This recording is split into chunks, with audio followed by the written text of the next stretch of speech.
সবথেকে সহজ উপায়ে আজকে আমি আপনাদেরকে গরু মাংস রান্না করে দেখিয়ে দেব। একদম ঝামেলা ছাড়া কম মশলায় রান্না করে দেখিয়ে দেব। আসসালামু আলাইকুম প্রিয় দর্শক, আশা করছি সবাই ভালো আছেন। দেশ ও দেশের বাইরে যেখান থেকে আমার ভিডিওটি দেখছেন সবাইকে অসংখ্য ধন্যবাদ। একটি লাইক দিয়ে পুরো ভিডিওটির সাথেই থাকবেন আশা করছি। চলুন তাহলে দেখে নেন আমি কিভাবে গরু মাংসটা রান্না করে নিয়েছি।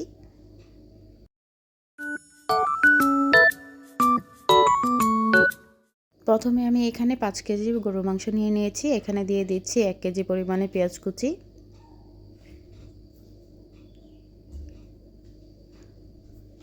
আর দিয়ে দিচ্ছি পরিমাণ মতো হলুদ গুঁড়া। আজকে একদম ঘরোয়া মশলা দিয়ে এই গরু মাংসটা রান্না করে দেখিয়ে দেব, কোনো রকম ঝামেলা ছাড়া। সেরা স্বাদেই তৈরি করে নিতে পারবেন এই গরু মাংসের রেসিপিটা। আমার এই রেসিপিটা ফলো করলে সহজেই পেয়ে যাবেন। এখন দিয়ে দিচ্ছি মরিচ গুঁড়া। ঝালটা যার যার ইচ্ছে মতো দিয়ে নেবেন, যেহেতু এখানে আমি গরুর মাংসটা পরিমাণ মতো অনেক বেশি নিয়েছি, ওই অনুযায়ী আমি মশলাগুলো দিয়ে দিচ্ছি। আর দিয়ে দিচ্ছি এখানে ধনিয়া গুঁড়া, আর দিয়ে দিচ্ছি তেজপাতা 4-5টা, আর দিয়ে দিচ্ছি দারচিনি, আর দিয়ে দিচ্ছি এলাচ, আর স্বাদ মতো লবণ দিয়ে দিচ্ছি। আর দিয়ে দিচ্ছি এখানে আদা বাটা, আদা আর রসুন একসাথে পেস্ট করে নিয়েছি, ওই অনুযায়ী দিয়ে দিচ্ছি।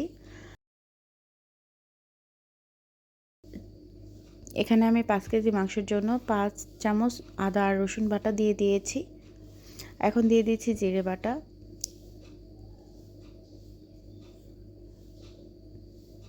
দেখতেই পাচ্ছেন আমি 5 চামচ জিরে বাটা দিয়ে দিয়েছি।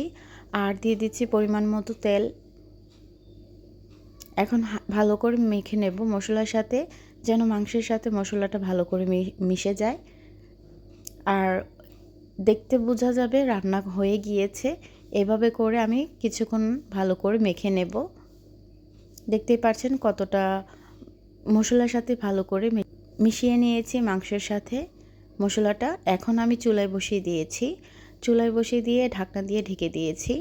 আর চুলার জালটা হাই হিট দিয়ে একটু রান্নাটা করে নিচ্ছি। দেখতেই পাচ্ছেন আমার মাংসটা প্রায় কষে যাচ্ছে আর পানি ছেড়েছে। আমি কিন্তু এক্সট্রা কোনো পানি ব্যবহার করব না এখানে, যেহেতু আমি কষিয়ে নেব রান্নাটা একদম, যেহেতু কুরবানির মাংস ওই অনুযায়ী আমি কষিয়ে নেব। আর এভাবে রান্না করলে খেতে অনেক টেস্ট হয় কুরবানির মাংস। আর কতটা লোভনীয় হয়েছে দেখেই বোঝা যাচ্ছে।